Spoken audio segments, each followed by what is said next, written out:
with so many things that you can't fix, you can't do anything about them. And you carry those things all day, all night. You lay down with them, you wake up with them, and you think about them all day long, and then all that happens is you draw more negative energy to you. And when that comes, the things are simply compounded. And it just gets worse and worse and worse. Well, I have just decided that I'm not going to be weary in well doing. Now, if I'm doing what I'm supposed to do, doing the best I know how to do with it, then I am going to increase. But see, folks, we've got to get beyond this thing. And remember, I've been telling you for years, the county we live in is controlled by a handful of folk who they get joy out of seeing the rest of us operate in sorrow. They seem to make a lot of money off of you being sad. And while you're sad, they can give you stuff to give you some semblance of happiness, when in actuality, it's not. So I have decided that my joy is going to come up from the inside of me. That's where my joy is coming from the inside of me. And you've got to know how to work yourself. You see, most of us don't know enough about human nature to know what to do with ourselves. We think we can fix everything by changing those around us. And once we change those, we feel like we'll be happy. No, you won't. Because if you can't be happy about life in whatever state you're in, you can change all you want to change as far as environment and all of that, but the problem lies within. It's not an external thing. So you got to get control from down here. And once you do, you can be happy. You can be blessed. And you can operate in another whole dimension that will give you joy unspeakable and full of glory. We don't even understand who we are. I spent a lot of time here in the last year just studying the mind. I am learning some things that just blows my mind about the mind. And I was reading this little quote, and this guy said, humans are not concerned with facts, even if the facts are liberating. Humans look for one good emotional experience, and they throw all the facts out, and they'll believe that emotional experience even if it's wrong. Even if it embeds a lie in them, they will believe it. What's his name? He was an author, Shaw. He said, most people don't think about twice a year.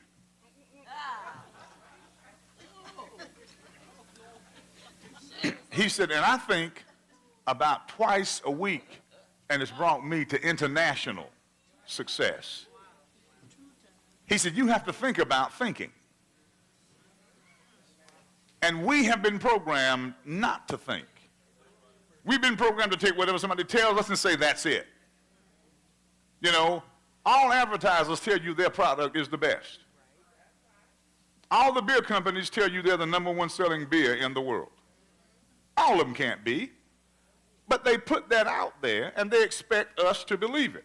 And if you happen to like that particular product, you'll believe that it's the #1 product. And you will fuss and argue with folk about that, and all you've heard is the advertisement. You have not done a nickel's worth of study on any of what they've said.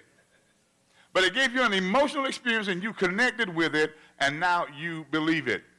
Not much thinking is going on. So I have to think about my thinking. I'll ask myself, why are you thinking that? What good is it? Where did you get it from? How long have you thought it? Have you ever gotten any results from thinking that? So when I do something called thinking, I find myself not wasting time thinking about stuff that's irrelevant. I don't need to. But I must ask myself the right questions. And see, sometimes we think we're thinking when we're not. You say, well, I got a lot on my mind. That's exactly right. You got a lot on your mind. You think about this for 30 seconds, this for 10 seconds, this for 8 seconds, this for 15 seconds, and you get nothing out of all that barrage of junk you think about. You just got a lot on your mind. That is not being deep. It's not. That is not being deep, having a lot on your mind, because a lot on your mind will accomplish nothing. Having something on your mind that you focus on will get something done. And somehow or another we think that makes us something special. Oh, don't bother him, he's thinking. No, he's not. He just got stuff racing through his mind. He is really not thinking, because you have to stop and take information and process it. To think, and that's not what we do necessarily. So we've got to change some of the things we do. Process what's going through our minds and let the right stuff stay in there and kick the wrong stuff out. You know, now, we've been talking about angels, but got to make a little diversion. I'll include angels in it, but I got to talk about, because you need to know, because America's kind of getting away from what's real. We become so scientific, we're not necessarily dealing with the reality of how stuff works. I was listening to I listened to a guy yesterday. I also listened to the Weather Channel, and it said that the last storm that came through Moore, Oklahoma, he said that it tore down 2,400 homes, just unbelievably destructive. The one that came through in, 2003, it was an F5. Now, it had winds of 300 miles an hour. This one had 200 miles an hour plus. So from 200 to 300 miles an hour is an F5 tornado. So they said, this is the worst we have seen. Now, the one that came through Joplin, Missouri, it was as strong, and it tore down everything there. It just wasn't as many houses as was torn down here in Oklahoma. So they say, well, this is just devastating. The meteorologist said, America has the worst weather in the world. She has the worst weather in the world. So I thought about that. The guy I was listening to yesterday, Tavis Smiley, asked him. He was a PhD. He was a, doctor in meteorological science. So Tavis said, well, what is this? What's causing it? He said, is it global warming, Tavis? And the doc said, no, it's not global warming. He said, global warming has nothing at all to do with these storms. He said, to tell you the truth, we don't know why they're coming like this.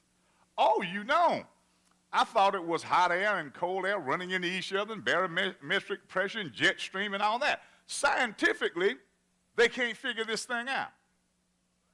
Can't get a handle on why these storms are shooting on down through there.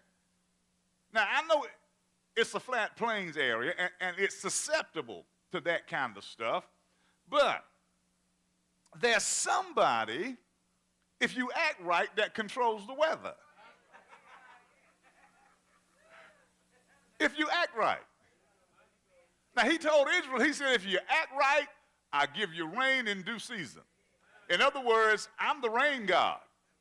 The Indians used to dance, to get the rain god to give them some rain. They were talking to the one big God.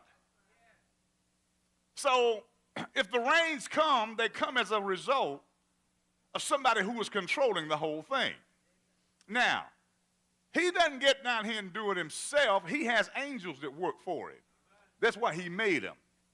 If you get the book of Enoch, now the book of Enoch is mentioned in the Bible. The book of Enoch is quoted all over the New Testament. We've been told to leave that kind of stuff alone. But I read it. And if you read chapters 15, 16, 17, you'll find out that God assigned certain things to different angels and angel groups.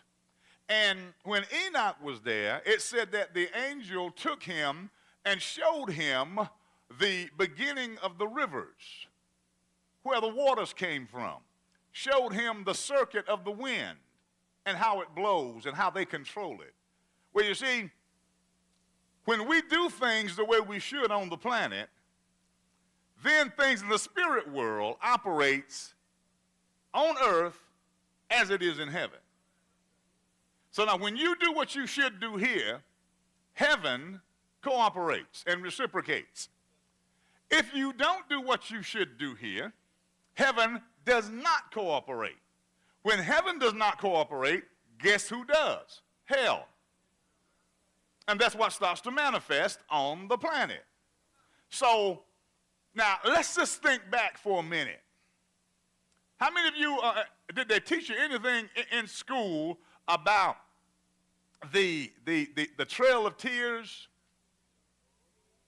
the Indians went through, where they started marching them from the south and marched them all the way to Oklahoma? Just tens of thousands of them died, all kinds of diseases, where they put smallpox in blankets and killed them, put them out there on reservations, where they took them to Oklahoma. Did they ever tell you anything about when they had the Black Wall Street out there in Oklahoma? The Gap Band talks about that. Said, you dropped the bomb on me, baby. That won't talk about what you think. That was talking about they dropped bombs on those black folk who were selling products in Africa and other parts of the world, and they tore that whole black community down, burned it down. Now we wonder why the storms are coming through there. We wonder why all these storms came, why Louisiana got so tore down. Do you remember when the slaves used to say that they're going to sell you down the river? Well, see, down the river meant going down to the sugar plantation in Louisiana. You see, we ain't necessarily thinking about why this stuff comes, but there's a reason behind all of this stuff we see. You see, Israel messed up, and it was 600 years before the judgment came. Look at this stuff that happened back there 300 years ago. Now judgment is coming, and what we want to say is just the barometric pressure. Oh, my. Who do you think made the barometric pressure? God made the science. He put science in everything he made. And then he let us discover it. Now we've turned science into God. And God says, you little people, don't y'all understand? Everything I made, I told you I made it perfect, so you know I had to have science in it. But now you all want to make the science be me. Now you want to say that you evolved. Listen, every time I look at another human, you see, I'm sitting there and I'm listening to children sing. I'm hearing voices out there saying amen. I'm listening to drums and keyboard, listening to the organ chime at the right time. Nobody can make sense out of that but the human. That doesn't mean anything to animals. They get some of it, but that doesn't mean anything to them. You see, I get all of that. I see all the skills. I listen to the sounds. I see the body movement. I see the eyes. I see the brain processing stuff. That's a human condition. And I can understand that. I see that. And then people say, well, you know, we evolved. You know why they say we evolved? Because there are three parts to our brain. And because all animal life has what's called the limbic system, which is what they call the lower reptilian brain. And that part of the brain, it causes you to look for survival, which all animals do, in finding food, to reproduce, sexual activity. It causes you to fight or flight, you know? That's the limbic system. All animals have that. And because we have that, they say, well, you know, this is where we were first. All man understood was finding food, having sex, and fight or flight. And then he evolved into the second part of the brain where now he is thinking higher thoughts. Then he gets the frontal lobes, which comes, and now he's reasoning. So they say we evolved. I'm like, come on, boys. Come on, for God's sake. That is not evolution. That is a God who just simply said humans need to know how to find food. They need to know how to have sex and we do that well. They need to know how to fight or flight. Fight or run for survival. He said, I put that in all of my creatures. All his creatures have that. And then he made us, and he said he made us a little lower than the angels, crowned us with glory and honor. So he made us just a little lower than the angels. He didn't make us a little bit better than the animals. He made us a little lower than a higher life form. He didn't make us a little higher than a lower life form. They got it exactly backwards. And see, when I understand how humans are put together, I just get thrilled because I know there's no way this could have just happened. Somebody had to structure it. Somebody had to order it. Somebody had to put it in motion. And we live and move and have our being because of this awesome God that we serve. The breath that I breathe is his. If he decided to take it away, it's over. You see, if you decided to just hold your breath until you passed out because you don't control it, it will start right back up again. Because he controls it. You see, we got to understand the bigness, the awesomeness of this God. So you know what that makes me do? It makes me appreciate you in a whole different way. And even when I see us with issues, it makes me want to work harder to see if we can't deal with those issues so we can become the beloved apostolic community and move forward. But see, sometimes we've been so programmed into this wrong way of thinking that we can't find ourselves coming out of this stuff. Now, America, I love where I live. That's why I'm going to say what I'm going to say. Because if America does not fix some things, then there may be some other folk running stuff. Now, you know, I know they're giving Obama a fit because the very night he was elected, they said they had another party across town and said, we are determined he's going to be a one-term president. Well, now he's in there again, so they're working super hard to find anything. Now, they don't realize that they are helping. They're putting the icing on the cake, and you have not seen the stuff that's coming on America because of what these people are doing. You ain't seen the storms and the floods and the things that's going to come because of what they are doing. Now, the public said, we want him.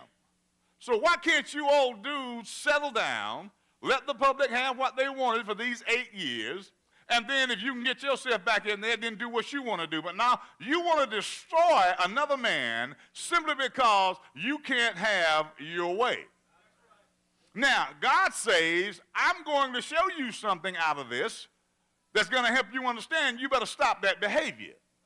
Because there's some things coming that they're not going to be able to fix. They say, well, we have a scale that goes to an F5 tornado, a storm. And they say, well, this is about as high as it's ever been. Don't think it'll go any further. Well, they're going to take the scale up to F8s and F9s. Because God's going to send some stuff going to be 300, 400, 500 miles an hour, and they're not going to be able to do anything with that. So now they're having a fit because they're saying we should build houses and schools that can withstand more than just 90 miles an hour wind. Go ahead. And then God will just increase the wind. Because we are not bowing to loving thy neighbor as thyself. This thing is basic, folks. It's not hard. It's loving your neighbor as yourself. It's putting on a happy face and feeling good about another human and knowing how to treat them rather than thinking you're some kind of God and it's got to be done the way you say it ought to be because you were there before God existed. And there's some folk like that. They think that they were there advising how to make God. I used to call him Jesus Jr. Now I call him God Senior. Because they think they know more than the divine creator. They think they have it all together. They know when and where and how much. And the one universal God, he said in Psalm 17, I believe, or Psalm 2, he said, the Lord shall sit in the heavens and laugh. He said, he shall have them in derision. In other words, he'll bring confusion on them. They think they've got it going on. He said, I'll just, and all of a sudden they'll stop and get foolish, start doing crazy, dumb things. Not that they aren't already, but he said it'll just increase. Let's look at something. Go to Joel. Just a minute. Joel's in the Old Testament.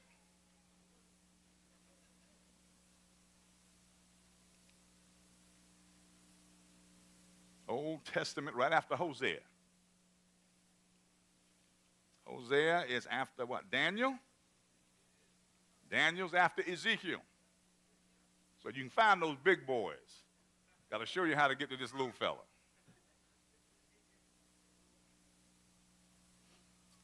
Joel.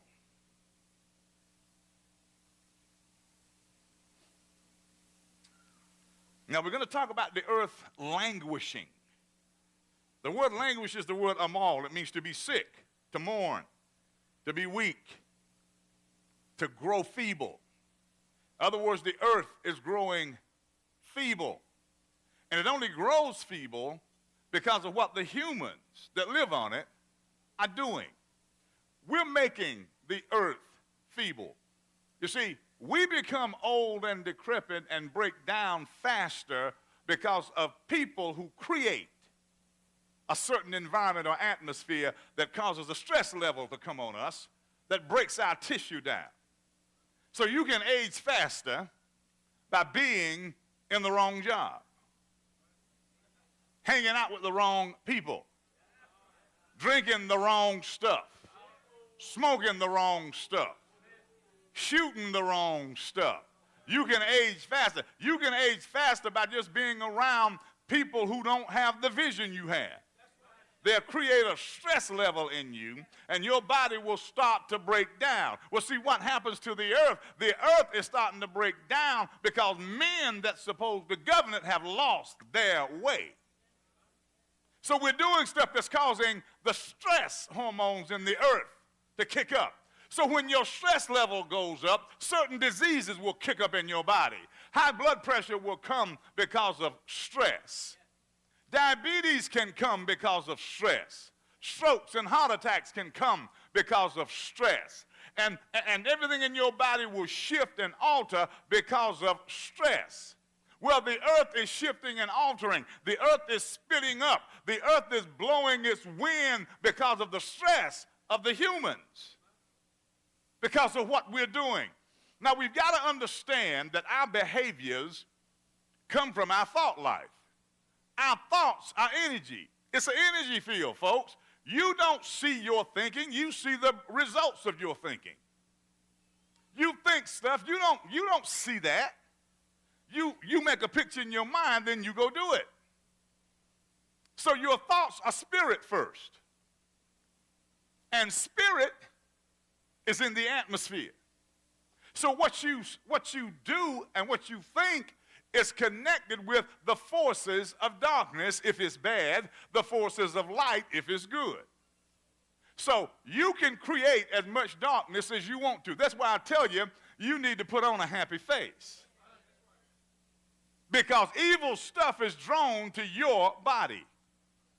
The way you look, the way you act and behave attracts the negative stuff in the atmosphere. Demons and devils are drawn to you because they say, don't know what's wrong with him, but he looks a little funny right now. That face doesn't look right. So next thing you know, something else is going wrong. Other people are attracted to you, and the folk who have some level of joy, they can't hang with you long because you have a draining effect. You see, you got to understand, when you're negative, that drains. When you are positive in the way of the Spirit, that infuses people.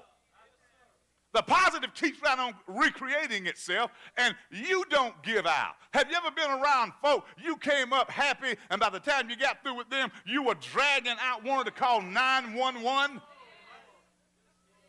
They drug you right into the lips of the abyss. And you're like, what happened? And you can't figure out why you're so tired. You talk to them, you get back in the car, you're about to go to sleep, just going around the corner. They suck every bit of life out of you because they are negative, they're contrary, they have no life, no joy, and what they do is suck all of yours out of you and then burn it on nothing. When you run up on somebody and they got some joy and you got some, you all keep creating stuff. Nothing comes out of that stuff but death. That's why there are people that I see and they think that they are so spiritual, they've got it so together, and they stand and talking to me, well, this is just the way I am, and so and so. I'm like, Lord, let me get away from this person, because they have no idea what life is all about, and they think that they're going somewhere with Jesus. I'm like, my goodness, boy. Do something other than what you're doing, because what you're doing is not working. My wife is not a morning person. She'd rather the morning come at night. She's better. Don't even bother her early in the morning. I go open the blind. When she gets up, she goes,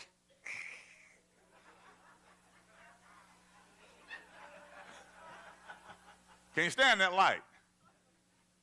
I'm a morning person. I can get up when I wake up. So I know she'll get in gear about 10. I'll be in gear when I wake up, no matter what time it is.